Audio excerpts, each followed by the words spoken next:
Letting Go of Control, The Wisdom of Alan Watts. One of his key teachings was the importance of letting go of control. In this video, we'll explore what Alan Watts meant by letting go of control and how we can apply this wisdom in our own lives. The more, therefore, you relinquish power, trust others, the more powerful you become, but in such a way that instead of having to lie awake nights controlling everything, you do it beautifully by trusting the job to everyone else. And they carry it on for you. So you can go to sleep at night and trust your nervous system to wake you up in the morning. You can even tell it, I want to wake up at 6 o'clock, and it'll wake you up just like an alarm clock. This seems a sort of paradox to say this, but the principle of unity, of coming to a sense of oneness with the whole of the rest of the universe, is not to try to obtain power over the rest of the universe. That will only disturb it and antagonize it and make it seem less one with you than ever. The way to become one with the universe is to trust it as you would another and say, let's see what you're going to do. According to Alan Watts, the desire for control is a fundamental human impulse. We want to control our lives, our relationships, our jobs, and our environment, because we believe that control will bring us security, happiness, and fulfillment.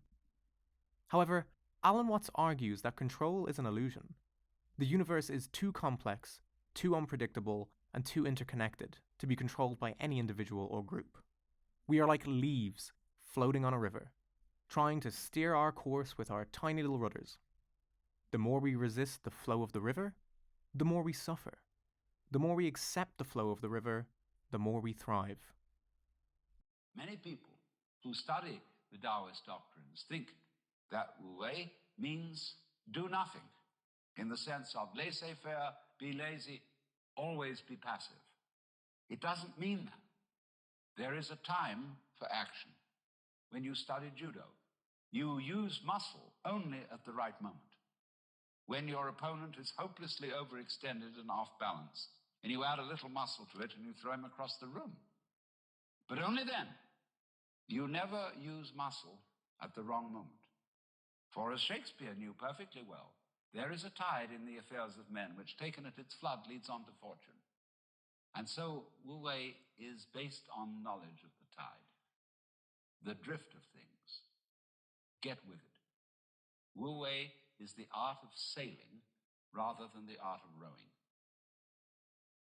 Alan Watts believed that the key to letting go of control is to cultivate the art of Wu Wei, which means non-action or effortless action in Chinese. Wu Wei is not about doing nothing, but about doing things in a way that is aligned with the natural flow of things. Wu Wei is about being in harmony with the universe, rather than trying to impose our will on it. When we practice Wu Wei, we become like a skilled musician who knows when to play a note and when to let it rest.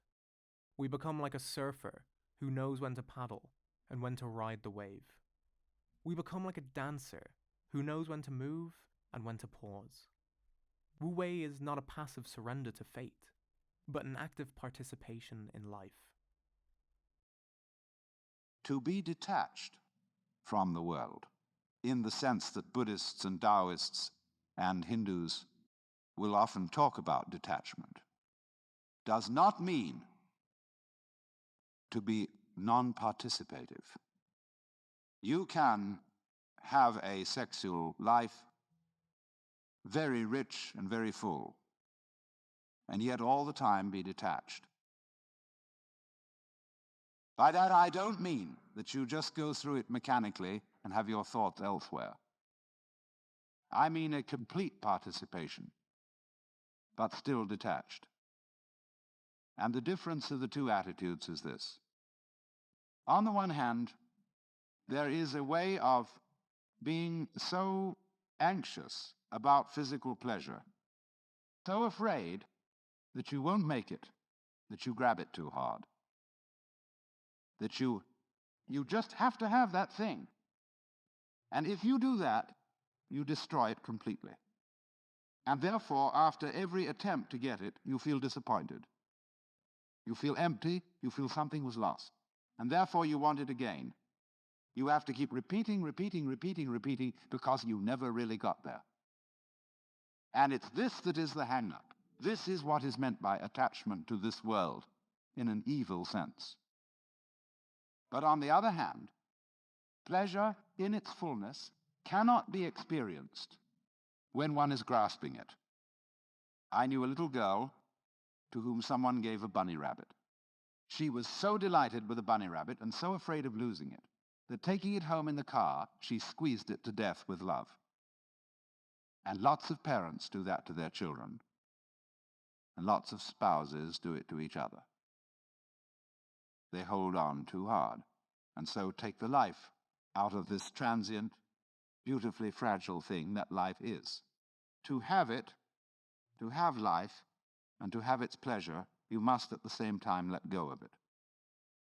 And then you can feel perfectly free to have that pleasure in the most gutsy, rollicking, earthy, lip-licking way.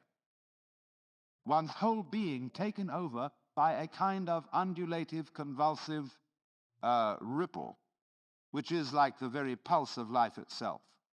This can happen only if you let go. Another aspect of letting go of control is letting go of attachment.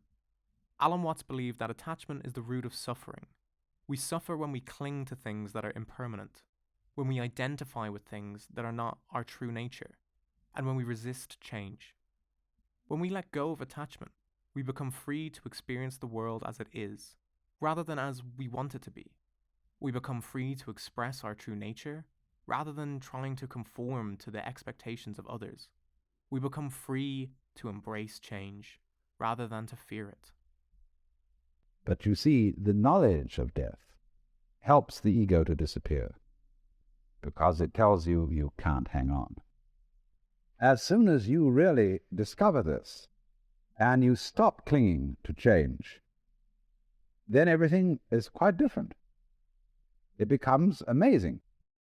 And not only do all your senses become more wide awake, not only do you feel almost that you're walking on air, but you see finally that there is no duality, no difference between the ordinary world and the nirvana world.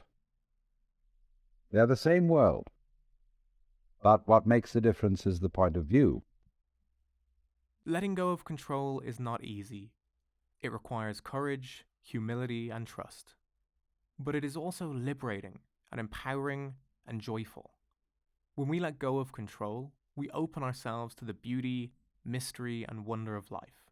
We become like children who play in a field of flowers, without worrying about the past or the future. We become like birds who fly in the sky, without worrying about the destination or the route.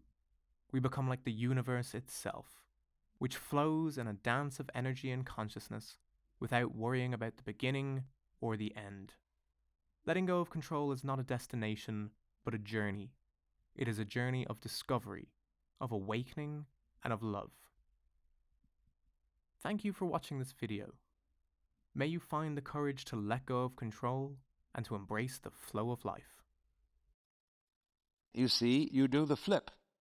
In giving away the control, you got it. You got the kind of control you wanted.